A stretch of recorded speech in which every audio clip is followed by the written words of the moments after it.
and welcome to Rhino 5. The first thing we're going to look at is the actual user workspace. This is comprised of 6 main areas: the menu bar, the command area, the toolbars, the graphic areas, the viewports, and the status bar. And I'm going to go into each one of these in more detail. The menu bar is where you will find your commands, your options, and also your help. And commands are such things as different types of curves, different types of surfaces, solids, all of which we'll go into later as far as more definition of those. The command area is where you'll find prompts and other commands, and also while you're in the middle of a command, let's say like this polyline here. If you look up at our command line, it asks me to start a polyline, and the command line is giving me different information and asking me different things all throughout the execution of this command.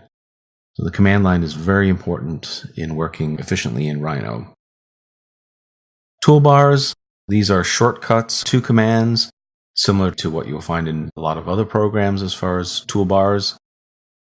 And anything with a little white triangle, if you hold that down, you can get into additional commands that are hidden inside those areas. Again, we'll get into those a little more detail later. The graphic area is set up by default with 4 views: top, front, right, and a perspective view.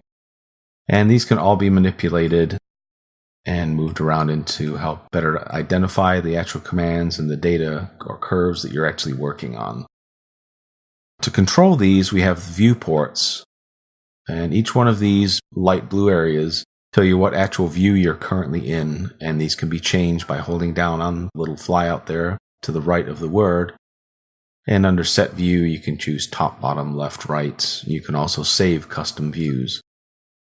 And we'll get into how to manipulate these viewports and also to move around in them just a little later as well. The status bar is the area down here. And this area gives you lots of different information. There is status information, there's options, there are toggles for the different snaps and different ways that we work. You can toggle things down at the bottom here. In addition to coordinates, you can see as I move my cursor around, down here it tells me actually where my X and Y locations are. So that's a look at the actual user workspace.